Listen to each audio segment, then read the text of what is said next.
আসসালামু আলাইকুম প্রিয় ভিউয়ার্স, আমরা আছি এখন রাসূলুল্লাহ সাল্লাল্লাহু আলাইহি ওয়াসাল্লামকে জড়িত তায়েফ শহরে রাসূলুল্লাহ সাল্লাল্লাহু আলাইহি ওয়াসাল্লাম চাচা আব্দুল্লাহ ইবনে আব্বাস রাদিয়াল্লাহু তাআলা আনহু এর মসজিদে আমরা যেখানে আছি আমরা আপনাদের দেখানোর চেষ্টা করতেছি। এটি হচ্ছে আব্দুল্লাহ ইবনে আব্বাস রাদিয়াল্লাহু তাআলা আনহু। জুতা কুল। আমরা এই মসজিদের সময় আপনাদেরকে দেখাবো।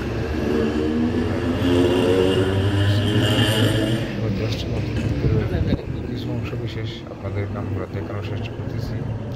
এটা শেষ করে আমরা এখন যাচ্ছি নবী করিম সাল্লাল্লাহু আলাইহি ওয়াসাল্লাম যে বুড়ি কথিত যে বুড়ি সেই বুড়ির গড় দেখতে আসছি। আপনারা দেখতেছেন আমরা এখন আসছি আমরা যে কুলপুরি করছিলাম মহানবী সাল্লাল্লাহু আলাইহি ওয়াসাল্লাম এর রাস্তায় হতে একজন বুড়ি কাটা দিত। আমরা যেটুকু জানতে পারছি ঘটনাটি আসলে সত্য নয়। তারপর যেহেতু আমরা যাচ্ছি আমরা কথিত বলি এটাকে, কথিত সেই বুড়ির করে আমরা এখন আসলাম। এখানে আমাদের আগে বিভিন্ন দেশ থেকে আগত আরও কিছু হাজিরা এখানে আসছে। বুড়ির ঘরে উঁচু পাহাড়, এইটাই হচ্ছে সেই বুড়ির ঘর।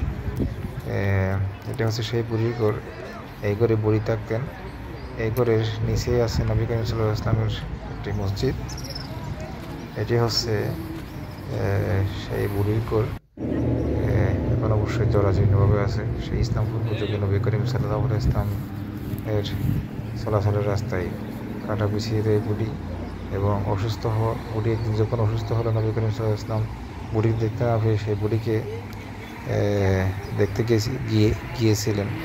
এরপর থেকে বুড়ি মহানবী সাল্লাল্লাহু আলাইহি ওয়াসাল্লামকে রাস্তায় আর কাটাই দেন। যদিও এটা আমরা গল্পে পড়ছি, আমরা অনেক উলামায়ে কেরামের মাধ্যমে জানতে পারলাম এই কাহিনীটি আসলে সম্পূর্ণ বানোয়াট, এটা আসলে সত্য নয়। এইতে আমরা বললাম এটা কথিত বুড়ির ঘর।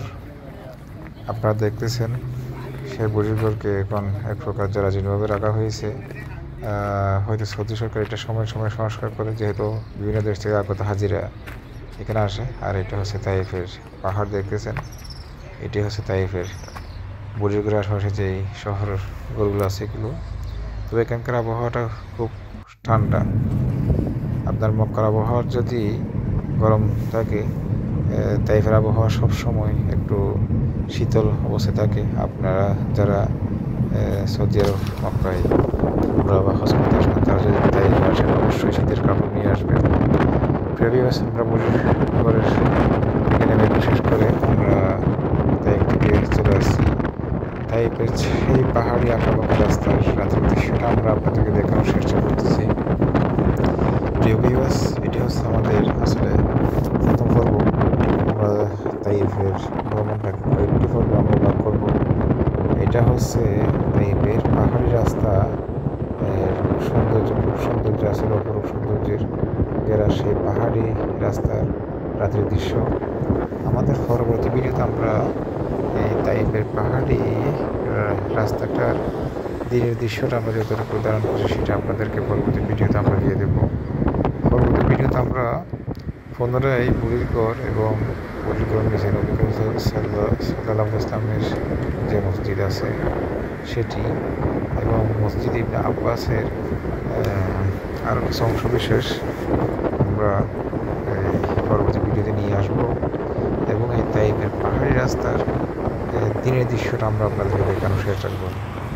রাতের দৃশ্য দেখতে কীরকম, আর দিনের দৃশ্যটার সৌন্দর্য আপনারা যারা হয়তো সরাসরি এসে দেখার সুযোগ হয় না তাদেরকে আমরা দেখানোর চেষ্টা করব।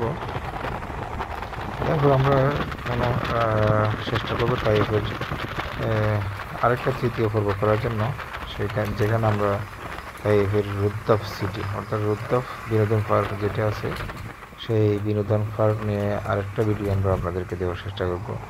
প্রিভিয়াস এই তাইফের দেখতেছি আমরা পাহাড়ি রাস্তা দেখে নামতেছি। এই পাহাড়ি রাস্তাটা প্রিভিয়াস তাইফ হচ্ছে সৌদি আরবের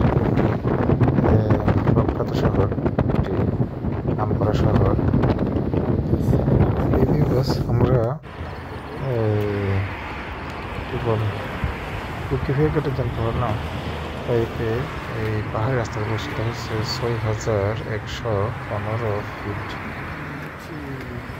দুঃখীয় দিবস 6165 ফিট উচ্চতায় অবস্থিত এই পাহাড়ি রাস্তা। এবার 6115 ফিট রাস্তা আপনারা দেখেন। আমরা এখানে সৌদি প্রবাসী আমাদের সাথে যারা আছে তাদের কাছে আমরা জানতে পারলাম যদি কখনো পাহাড়ি ডল নামে বা যদি অতিরিক্ত বৃষ্টিপাত হয়, বৃষ্টিপাতের সময় এই পাহাড়ি রাস্তায় সৌদি সরকার গাড়ি ঘোড়া চলাচল বন্ধ করে রাখে, কারণ যে কোনো মুহূর্তে দুর্ঘটনা করতে পারে। দুর্ঘটনা থেকে রক্ষা পাওয়ার জন্য দুর্ঘটনা এড়িয়ে যাওয়ার জন্য সৌদি সরকার এই ব্যবস্থাকে নিয়ে থাকে। আমরা এখন সেই পাহাড়ি রাস্তার এই একটি জায়গায় যেখানে গাড়ি পার্কিংয়ের মতো একটা সুবিধা বা আছে, সেখানে আমরা গাড়িতে দাঁড় করিয়ে পাহাড়ি রাস্তাটার রাতের দৃশ্যটা উপভোগ করতেছি এবং সাথে আপনাদের সাথে আমরা শেয়ার করতেছি। যদিও আপনারা একটু আগে দেখলেন এই পাহাড়ি রাস্তার উপর থেকে নিচের দৃশ্যগুলো, রাতের দৃশ্য। আসলে আমরা যেমন ঠিক নিচ থেকে উপর দিয়ে তাকালে আকাশে তারা মিটিমিটি পড়তে দেখি, ঠিক তাইফ শহরে তাইফের পাহাড়ি রাস্তার উপর থেকে আপনারা তাইফ শহরটা দেখেন, এটা মনে হচ্ছে ঠিক নিচে কোনো একটি মানে আকাশে তারাটা মিটিমিটি করতেছে। আপনারা দেখুন, দেখতে খুব সুন্দর লাগতেছে। আপনারা দেখুন সেই পাহাড়ি আঁকা বাঁকা রাস্তাগুলো খুব সুন্দর। আসলে মহান আল্লাহ পৃথিবীটাকে খুব সুন্দর করে সাজিয়েছে। পৃথিবীটাকে আসলে রক্ষণাবেক্ষণ বা দেখাশোনা দায়িত্ব সেটা আমাদের আপনাদের সবার। আর সৌদি সরকার বিশেষভাবে এখানে যেখানে যত গাড়ি পার্কিং করা নিষেধ, আপনারা একটা দেখবেন সৌদিতে যারা আসছেন, যেখানে আসলে যদি আপনি গাড়ি পার্কিং করেন তাহলে সৌদি পুলিশ এসে আপনার গাড়িতে তালা মেরে দেবে। তালা মেরে দেওয়ার পর আপনাকে হয়তো মামলা দেবে, এরপর জরিমানা দিয়ে আপনার গাড়িটা নেবেন। আর এখানকার জরিমানাগুলো আসলে অনেক বেশি। আর সৌদিতে যেখানে আপনি গাড়ি পার্কিং করতে পারবেন না। আর আপনি গাড়ি কোনো কারণে সামনে গেছেন, পিছনে গাড়ি ব্রেক করার কোনো সুযোগ নাই। পিছনে গাড়ি কোনো ব্রেক করার কোনো প্রয়োজন, আপনি সামনে গিয়ে 4-5 কিলো হোক 10 কিলো হোক সামনে গিয়ে আপনি ইউটার্ন নিয়ে পুনরায় আসবেন। আপনি সামান্যের জন্য সামনে গেছেন, আবার পিছনে এসে আপনি ঢোকার এই সুযোগটা নাই, যেটি আমাদের এদিকে আছে। আপনারা দেখতেছেন তাই পাহাড়ি রাস্তায় কিছু বিড়াল বসে আছে, বুড়া আর একটা কুকুর। সব জায়গায় আসলে সব প্রাণী আছে। তাদের দেখুন এই পাহাড়ি রাস্তাটা আমরা নিজেরা উপভোগ করতেছি, পাশাপাশি আপনাদেরকে আমরা উপভোগ করানোর চেষ্টা করতেছি। আসলে খুব সুন্দর একটা জায়গা।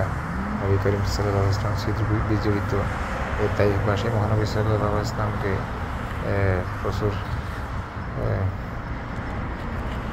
খুব সংগ্রামী জীবন কাটছে মহানবী সাল্লাল্লাহু আলাইহি ওয়াসাল্লাম। এই তাইফের মাটি খুব উর্বর এবং তাইফে বিভিন্ন রকমের ফলাদি, অনেক রকম ফলাদি চাষ হয়ে থাকে। সৌদি আরবের মেজরিটি% মক্কা যে সব বাজার বা শাকসবজি সব তাইফ থেকে। এখানে আঙ্গুর, ডুমুর, আপেল আরও আদার্স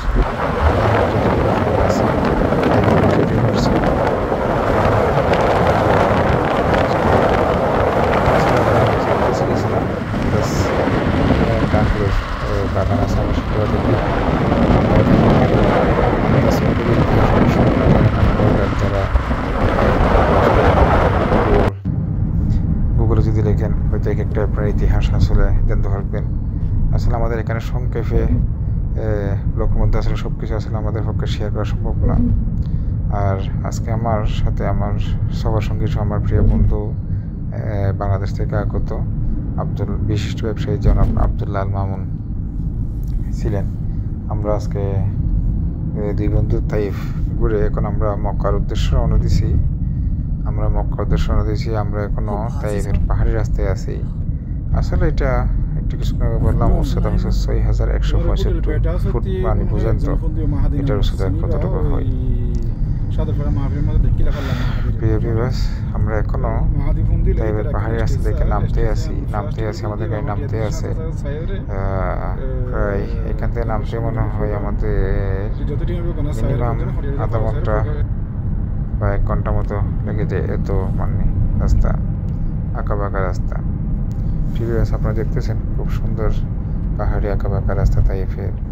ঠিক দিনের বেলায়ও দৃশ্যটা আরও অন্যরকম।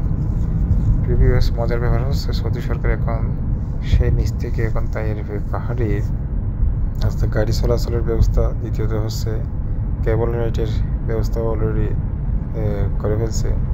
আমরা হয়তো এখানে আপনাদেরকে রাতের অন্ধকার হয়তো সেটা দেখা যাচ্ছে না, যে আমরা দেখাতে পারতেছি না।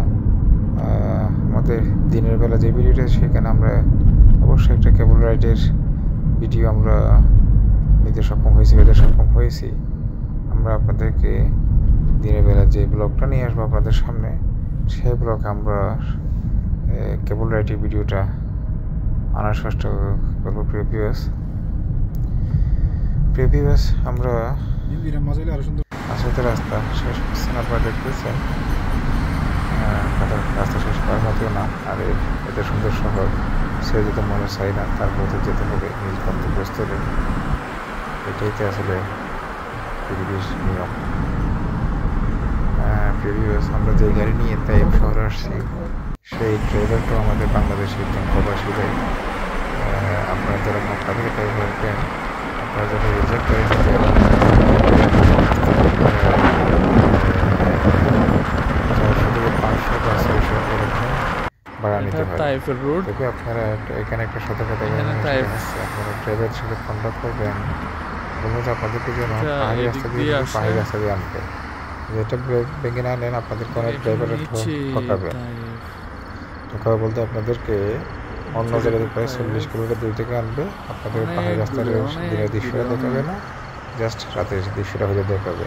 তাদের নিজেদের তেল বাঁচানোর জন্য তারা এই পদ্ধতিটা অনুসরণ করে আর কি। মেজরিটি পার্সেন্ট ড্রাইভাররা, আমাদের বেলায় যেটা হয়েছে, আমরা দিনের দৃশ্যটা দেখাতে পারি না, তাদের দৃশ্যটা দেখাচ্ছি। কিন্তু আমরা নেক্সট দিনে আবার আসবো আমার বড় ভাইয়ের গাড়ি নিয়ে, বড় ভাই দিয়ে আমাদের পরিবারের সাথে।